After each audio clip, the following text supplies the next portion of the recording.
نحمده ونصلي على رسوله الكريم اما بعد فاعوذ باللہ من الشیطان الرجیم بسم اللہ الرحمن الرحیم۔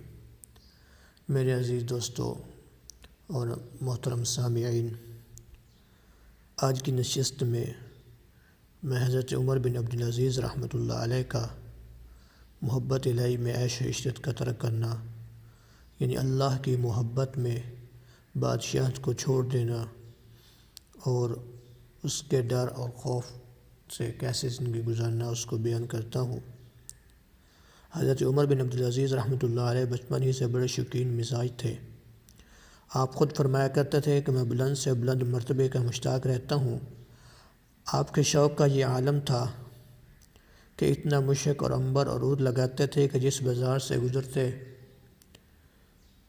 تو اس کے قریب کے گھروں والوں کو پتہ چل جاتا کہ یہاں سے حضرت عمر بن عبدالعزیز رحمۃ اللہ علیہ گزرے ہیں، اور جس دھوبی سے وہ کپڑے دھلاتے تھے لوگ اس دھوبی کو کپڑے دیتے کہ ہمارے کپڑے جو ہیں یہ عمر بن عبدالعزیز رحمۃ اللہ علیہ کے کپڑوں کے ساتھ دھونے ہیں، تاکہ اس کی خوشبو کے اثرات ہمارے کپڑوں میں آ جائیں۔ لیکن اتنی عیش و عشرت والی زندگی گزار رہے تھے اور اتنی خوشبو اور اس طرح وہ زندگی گزارتے تھے، اور اللہ تعالیٰ نے آپ کو حسن بھی ایسا دیا تھا جو آپ کے چہرے کی طرف نگاہ کر دیتا وہ دیکھتا ہی رہتا۔ آپ کی چال بھی ایسی دل نشین تھی جو دیکھتا وہ دنگ رہ جاتا۔ آپ اس وقت مہنگے سے مہنگا اور اچھے سے اچھا لباس پہنتے تھے، 800 درہم کی چادر خریدی صرف اوڑھنے کے لیے۔ جب آپ کہیں سفر پر جاتے تو 60 اونٹوں پر آپ کے کپڑے آتے تھے۔ آپ فرمایا کرتے تھے میرا نفس ہمیشہ شوقین رہا ہے۔ یہ سارے احوال آپ کے خلیفہ بننے سے پہلے اور زمانہ جاہلیت کا ہے۔ پھر اللہ تعالیٰ نے آپ کو ہدایت کی دولت سے نوازا۔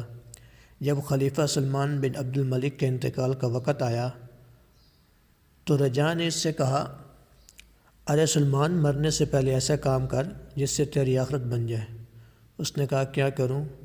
تو رجاء نے کہا کہ خلافت کے لیے کسی اچھے انسان کو چننا۔ حالانکہ سلمان کے اپنے بیٹے بھی تھے۔ اس نے کہا ایسا کام کر جاؤں گا جس میں میرے نفس اور شیطان کا کوئی حصہ نہیں ہوگا۔ کہا لکھو، میں عمر بن عبدالعزیز کو خلیفہ بناتا ہوں۔ پھر جب عمر کو خلافت ملی تو اپنی بیوی کے پاس آئے اور کہا کیا خیال ہے، کیوں نہ جنت کمائیں؟ اور کہا اب میں تو جنت کا مشتاق ہوں۔ تو بیوی نے کہا میں آپ کے ساتھ ہوں۔ عمر بن عبدالعزیز کی بیوی کا نام فاطمہ تھا۔ اسے اللہ نے ایسا حسن دیا تھا کہ پورے عرب میں اس کو مثال نہ ملتی تھی۔ یہ وہ خاتون ہے کہ اس جیسی عورت شاید ہی دنیا میں آئی ہو، کیونکہ یہ 7 نسبت سے بادشاہوں کی عزیزہ تھی۔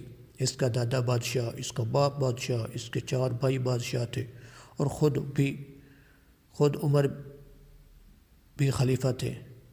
پھر ان دونوں میاں بیوی نے محبت الہی میں اپنے سارے عیش و عشرت اللہ کی رضا کے لیے اللہ کے راستے میں لٹا دیا اور تقوی کو اختیار کیا۔ ایک مرتبہ ایک تاجر آپ کی خدمت میں 8 درہم کا ایک کمبل لے کر آیا۔ آپ نے اسے بڑا پسند کیا اور ہاتھ میں لے کر فرمایا بڑا نرم ہے۔ یہ سن کر وہ صاحب بے ساختہ ہنسنے لگے۔ آپ نے فرمایا عجیب احمق آدمی ہو، بلا وجہ ہنستے ہو۔ وہ کہنے لگے جی احمق نہیں ہوں، دراصل مجھے یاد آیا کہ ایک بار جب کہ آپ گورنر تھے آپ نے مجھے فرمایا کہ میں آپ کے لیے ایک عمدہ قسم کی چادر خرید کر لاؤں۔ میں نے 800 کی چادر خرید کر پیش کی تو آپ نے اس پر ہاتھ رکھتے ہی فرمایا بڑی کمزور قسم کی اٹھا لائے، اور آج ماشاءاللہ 8 درہم کے موٹے سے کمبل کو فرمایا کہ بڑا ملائم ہے۔ اس پر مجھے تعجب ہوا اور بے ساختہ ہنسی نکل گئی۔ حضرت عمر بن عبدالعزیز رحمۃ اللہ نے فرمایا جو شخص 800 کا کمبل خریدتا ہے میں نہیں سمجھتا کہ وہ اللہ سے بھی ڈرتا ہے۔ اور ایک دن حضرت عمر بن عبدالعزیز کو جمعہ کی ذرا سے دیر ہو گئی۔ لوگوں نے اعتراض کیا کہ حضرت آپ اتنی دیر سے تشریف لائیں۔ فرمایا کہ میرے پاس ایک ہی قمیض تھی، وہ میں نے دھوئی ہوئی تھی، اس کے سوکھنے کا انتظار میں دیر ہو گئی۔ اور ایک مرتبہ حضرت عمر بن عبدالعزیز رحمۃ اللہ بیمار تھے۔ مسلمہ بن عبد الملک یاد کے لیے آئے، دیکھا کہ کرتا بہت میلا ہو رہا ہے۔ اپنی ہمشیرہ فاطمہ بنت عبد الملک جو عمر بن عبدالعزیز کی بیوی ہے اس سے کہا ان کی قمیض کیوں نہیں دھو دیتی؟ فاطمہ نے کہا بخدا ان کے پاس ایک ہی قمیض ہے، اگر اسے اتار دیا تو اتنی دیر یہ ان کو بغیر قمیض کے رہنا ہوگا۔ اور عمر بن عبدالعزیز جو اتنی خوشبو استعمال کرتے تھے، اتنی خوشبو، تو بدبو سے پھر آپ خود اندازہ لگائیں کہ کس قدر نفرت ہوگی ان کو۔ بڑی نفرت تھی بدبو سے ان کو۔ ایک مرتبہ گھر میں آئے تو دیکھا بچوں نے منہ پر کپڑا رکھا ہوا تھا۔ جب وجہ دریافت کی کہا آج آپ کے بچوں نے کچی پیاز سے روٹی کھائی ہے۔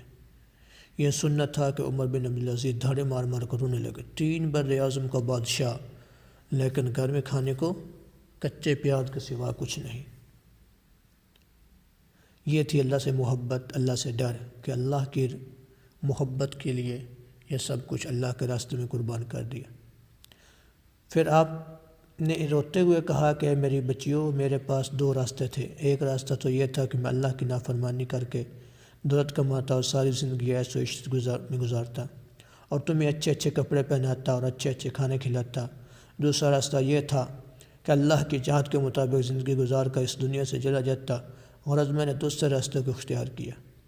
اس طرح سمجھا بجھا کر آپ نے اپنے بچوں کو مطمئن کیا اور اسی حال میں آپ نے بقیہ زندگی گزاری۔ جب آپ کے انتقال کا وقت قریب آیا تو آپ نے رجاء سے کہا میرے لیے دعا کرنا، اللہ میرے لیے آسانی کا معاملہ کرے۔ پھر آپ نے فرمایا کہ جب عبد الملک ابن مروان کو جب قبر میں رکھا گیا تو اس کے چہرے کا رنگ سیاہ ہو چکا تھا، اور جب سلمان بن عبد الملک کا انتقال ہوا تو جنازہ کے وقت اس کے جسم نے ہلنا شروع کر دیا۔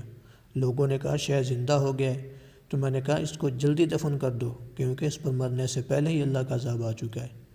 پھر یہ سب سنا کر رجاء سے کہا اب میری باری ہے، پتہ نہیں میرے ساتھ کیا ہوگا۔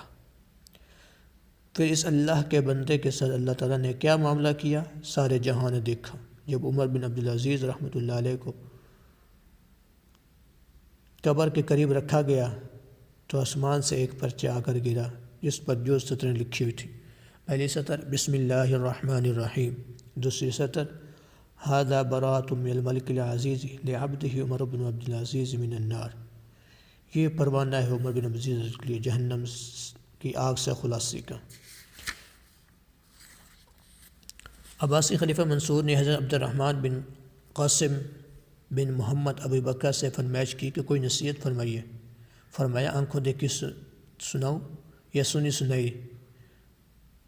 منصور نے کہا آنکھوں دیکھی۔ فرمایا حضرت عمر بن عبدالعزیز کا انتقال ہوا تو 11 بیٹے وارث تھے اور ترکہ کل 17 دینار تھا، جس میں سے 5 کا کفن اور 2 دینار کی قبر خریدی گئی۔ باقی اولاد پر جو تقسیم ہوا تو ایک لڑکے کو 19 درہم ملا تھا۔ اور ہشام بن عبد الملک کا انتقال ہوا تو اس کا ترکہ اس کی اولاد پر تقسیم ہوا تو ایک کو 10 لاکھ ملا۔ اور میں نے اپنی آنکھوں سے حضرت عمر کی اولاد میں سے ایک شخص کو دیکھا تو اس نے ایک دن میں 100 گھوڑوں کا جہاد فی سبیل اللہ میں عطیہ دیا، اور انہی آنکھوں سے ہشام کی اولاد میں سے ایک شخص کو دیکھا کہ لوگ اس بیچارے کو صدمہ دے رہے ہیں۔ یہ تھی حضرت عمر بن عبدالعزیز رحمۃ اللہ علیہ کی زندگی۔ اللہ رب العزت سے دعا ہے کہ اللہ رب العزت ہمیں اپنی ڈر اور خوف نصیب کرے اور زہد و تقوی کے ساتھ زندگی گزارنے کی توفیق عطا فرمائے۔ مزید